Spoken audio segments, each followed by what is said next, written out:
एक नई वीडियो के साथ आज मैं फिर हाजिर हूं, आपका होस्ट और दोस्त विक्रांत जोशी। आपका स्वागत करता हूं मेरे भी मास्टर में, जिसमें हम लेके आते हैं वर्ल्ड अफेयर्स और डिफेंस की दिन भर की टॉप खबरें। तो चलिए जान लेते हैं।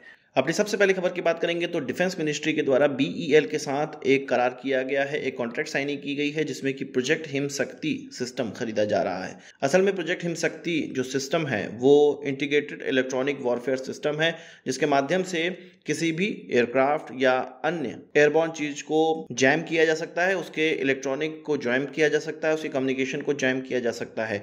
इसके दो सिस्टम खरीदे जाएंगे डिफेंस मिनिस्ट्री के द्वारा, और जिसको कि हम अपने माउंटेनियस रीजन में डिप्लॉय करने वाले हैं। इसका जो कॉस्ट है वो 3000 करोड़ रुपए बताया जा रहा है, और ये जो प्रोजेक्ट है वो Indian indigenously design, developed and manufactured category के अंतर्गत आता है, जिसमें कि भारत के अंदर ही इसको बनाया गया है, डिजाइन किया गया है और निर्माण किया जा रहा है। इस प्रोजेक्ट हिमशक्ति के माध्यम से, इसके ऑर्डर के माध्यम से बीईएल को तो व्यापार प्राप्त होगा ही, साथ ही साथ उसके जो सब वेंडर्स हैं उनको भी काफी काम प्राप्त होगा। कहा जा रहा है कि इस प्रोजेक्ट के बाद, इसके ऑर्डर के बाद लगभग 3 लाख मैन डेज का काम या रोजगार पैदा होगा 2 साल के पीरियड के अंदर। बात कर लेते हैं इंडियन एयरफोर्स की। इंडियन एयरफोर्स के रिप्रेजेंटेटिव द्वारा पार्लियामेंट्री कमेटी को यह बताया गया कि भारत के अंदर या भारतीय एयरफोर्स में जो रशिया से आने वाले इक्विपमेंट हैं या स्पेयर पार्ट्स हैं या जो भी हथियार इंडियन एयरफोर्स खरीदती है, उसमें डिले देखने को मिल रहा है या वो रिसीव नहीं हो रहे हैं, और ये हो रहा है यूक्रेन रशिया युद्ध के कारण। पार्लियामेंट्री कमेटी बनाई गई थी जिसमें कि इंडियन एयरफोर्स से भी उनके विचार मांगे गए थे और क्या प्रॉब्लम है और सारी चीज़ों पे रिपोर्ट बनाई जा रही थी। तो उसमें इंडियन एयरफोर्स के द्वारा ये बताया गया कि इस प्रकार की प्रॉब्लम्स अब आने लगी हैं। जब युद्ध स्टार्ट हुआ था तब तो इस प्रकार की कोई प्रॉब्लम नहीं थी, और उस समय जानकार ये मान रहे थे कि अगर ये युद्ध ज़्यादा लंबा चलता है तो इस प्रकार की प्रॉब्लम आ सकती हैं, और वही चीज़ अब हम लोग को देखने को मिल रहा है। वहीं एक हफ्ता पहले एक और खबर निकलकर सामने आई थी जिसमें कि हम चक्रा 3 खरीदने वाले हैं, जो पहले ही कॉन्ट्रैक्ट साइन हो चुका है $3 बिलियन का, और इसको हम लोग टेस्ट बेड की तरह भी इस्तेमाल करेंगे अपने इंडिजिनस प्रोजेक्ट के लिए। तो उसमें भी डिले देखने को मिल रहा है। 2026 तक कहा जा रहा था कि ये रिसीव हो सकता है, पर अब प्रॉब्लम है और ये 2026 के बाद रिसीव होने की संभावना है या उसके बहुत बाद रिसीव होने की संभावना है। यानी कि इंडियन एयरफोर्स और इंडियन नेवी दोनों में ही हम लोग को डिलेज देखने को मिल गए हैं। कल ही मैंने आपको बताया था कि S-400 भी अब रिसीव होने में डिले होगा, और 1-2 साल अभी के मुताबिक डिले हो सकता है। युद्ध और लंबा चलेगा तो और भी डिले देखने को हमें मिलेगा। साथ ही साथ इंडियन एयरफोर्स का जो बजट है वो भी कट किया गया। ये सारी चीजें कल आपको मैंने बताई थी। बजट की बात ही चली है तो मिनिस्ट्री ऑफ एक्सटर्नल अफेयर्स की हम लोग बात कर लेते हैं। और ये जो कमेटी रिपोर्ट है वो मैं नहीं कह रहा हूँ, एक कमेटी बनाई गई थी एक्सटर्नल अफेयर्स कमेटी, उसकी रिपोर्ट में निकलकर सामने आया है जिसमें कि एक्सटर्नल अफेयर्स मिनिस्ट्री ने ये सरकार से गुहार लगाई है कि उनका जो बजट है उसको बढ़ाया जाए। इसमें यह कहा गया है कि सरकार का जो पक्ष विदेशों में रखती है वो मिनिस्ट्री ऑफ एक्सटर्नल अफेयर्स ही है, और ये उसी की जिम्मेदारी होती है, और आगे चल के उसको और जिम्मेदारियां दी गई हैं कि भारत का जो पक्ष है या भारत का जो स्वरूप है वो पूरे विश्व में अच्छे से सामने रखा जाए। तो वो तभी हो पाएगा जब बजट उनको अच्छे से एलोकेट किया जाएगा। जितना इंडियन गवर्नमेंट बजट पूरी चीज़ों के लिए एलोकेट करती है उसका केवल 0.4% उनको एलोकेट किया जा रहा है। ये जो रिपोर्ट है वो डिमांड फॉर ग्रांट्स के लिए है, और ये इसका 20वां रिपोर्ट है, 20वां वर्जन है। इस चीज़ पर आपका क्या कहना है कमेंट बॉक्स में ज़रूर बताइएगा। क्या जो फॉरेन मिनिस्ट्री को बजट है उसको और अच्छे से देना चाहिए, क्योंकि हम लोग देख रहे हैं कि पूरे विश्व में जो परसेप्शन है, जो विश्व में देश की छवि का निर्माण के लिए बहुत ज़्यादा पैसे खर्च किए जा रहे हैं, और छवि बिगाड़ने के लिए भी बहुत पैसे खर्च किए जा रहे हैं। अगर हम लोग पाकिस्तान का ही उदाहरण ले लें तो वो भारत की छवि बिगाड़ने के लिए काफ़ी फंडिंग करता है। तो क्या भारत को भी इन चीज़ों में पैसे डालने चाहिए, या जो टैक्स पेयर का बहुमूल्य पैसा है इसमें नहीं डालना चाहिए? कमेंट बॉक्स में ज़रूर बताइएगा। पाकिस्तान की बात ही चली है तो पाकिस्तान के द्वारा, या हम कहें कि चीनी एयरक्राफ्ट जो कि पाकिस्तान के अंदर निर्माण होता था वो म्यांमार को बेचा गया था 2-3 साल पहले, और उसमें कई कमियां भी निकलकर सामने आ रही थी। पाकिस्तान के जो टेक्नीशियंस हैं उन्होंने एक विजिट भी की थी और दोबारा विजिट की गई कुछ 10 दिन पहले।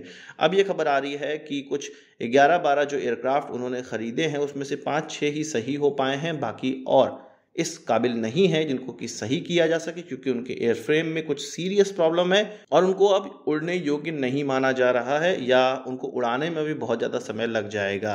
तो इस प्रकार की क्वालिटी है चीनी एयरक्राफ्ट की जो कि पाकिस्तान के अंदर बनता है। बनता क्या है, उसको पाकिस्तानियों द्वारा केवल पेंट किया जाता है।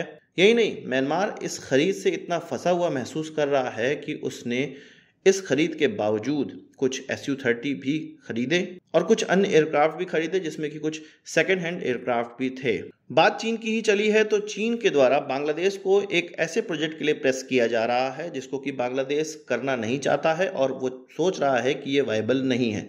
असल में तीस्ता रिवर को मैनेज करने का एक प्रोजेक्ट है जो कि चीन के द्वारा बांग्लादेश के सामने रखा गया है।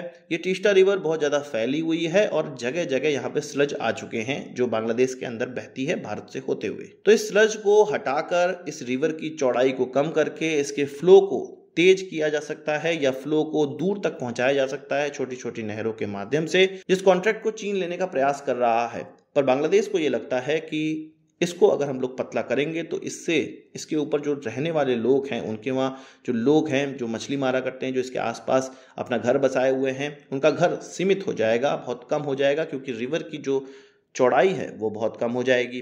प्लस इससे जो फोर्स है रिवर का वो बहुत ज़्यादा बढ़ जाएगा, जिसको कि हम रोक नहीं सकते हैं या रोकने का प्रयास करेंगे तो वो एनवायरनमेंट को खतरा कर देगा। तो इस कारण से बांग्लादेश कह रहा है कि भाई चीन से कि हम ये प्रोजेक्ट नहीं करना चाहते हैं, पर चीन उनके पीछे लगा हुआ है कि ये प्रोजेक्ट करो, ये प्रोजेक्ट करो।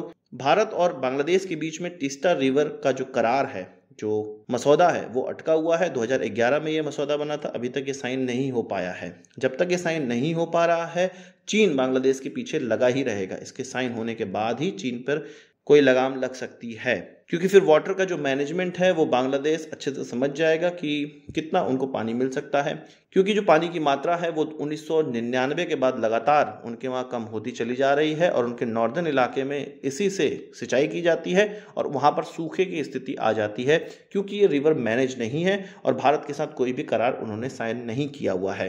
तो चीन ऐसी चीज का फायदा उठाना चाह रहा है जो अभी कंप्लीट नहीं हुई है। कंप्लीट होते ही उसका जो प्रभाव है वो बिल्कुल खत्म हो जाएगा। बात करते हैं सऊदी अरेबिया और पाकिस्तान के रिश्तों की। सऊदी अरेबिया से पाकिस्तानी एम्बेसडर को अब बुलाए जाने की बात कही जा रही है। ऐसा क्यों हो रहा है? असल में इससे पहले जो वहां पर एम्बेसडर था उसका नाम आमिर खुर्रम राठौर था, जो कि इमरान खान का रखा हुआ था। इमरान खान ने उसको कनाडा से बुलाया था और वो कनाडा में लगभग 1 महीने की पोस्टिंग ही लिया हुआ था और उसको फिर सऊदी अरेबिया भेज दिया गया, क्योंकि कहा जा रहा है कि वो इमरान का क्लोज आदमी था। अब जब शहबाज शरीफ की गवर्नमेंट आई है तो वो चाहते हैं इसको हटाना और लेफ्टिनेंट जनरल बिलाल अकबर को लाना चाहते हैं, जो कि फिर से फौज का रिटायर आदमी है और हर जगह हम जानते हैं कि फौज का राज है वहाँ पर, वो फौजी को बैठाना चाहते थे। तो अब वहाँ से जो पुराना एम्बेसडर है जो कि इमरान खान का लॉयल माना जाता था उसको हटाया जा रहा है और उसके बाद ये जो नया एम्बेसडर है उसको लगाने का प्रयास किया जाएगा। ये चीज़ अभी बहुत छोटे स्तर पे है और ज़्यादा मीडिया में निकल कर सामने नहीं आ रही है, क्योंकि इसका विरोध भी हो सकता है। तो इस प्रकार की स्थिति है पाकिस्तान के अंदर। बात कर लेते हैं पाकिस्तान और चीन के रिश्तों की। आपको पता है कि पाकिस्तान IMF के सामने बेल आउट पैकेज के लिए हाथ फैलाया हुआ है और चीन से कई बार कह चुका है कि भाई हमें IMF से बेल आउट पैकेज दिलवा दो। चीन से ही क्यों कह रहा है? क्योंकि IMF ने एक शर्त रखी हुई है, पाकिस्तान के अंदर कुछ डिपॉजिट होना चाहिए, उनके बैंक के अंदर कुछ डिपॉजिट होना चाहिए जो कि लगभग $2 बिलियन का है या उससे ज़्यादा का होना चाहिए। तो उन्होंने गुहार लगाई चीन से कि भाई हमारे यहाँ ये जमा कर दो। एक्चुअल में ये पहले से चीन के द्वारा उनके वहाँ जमा करवाया गया है, जिसकी कि समय अवधि खत्म हो रही थी। अब चीन से उन्होंने गुहार लगाई तो चीन ने कहा कि ठीक है 1 साल और जमा रहेगा। अब पाकिस्तान वो शर्त को पूरा कर रहा है जो कि IMF ने रखी हुई थी।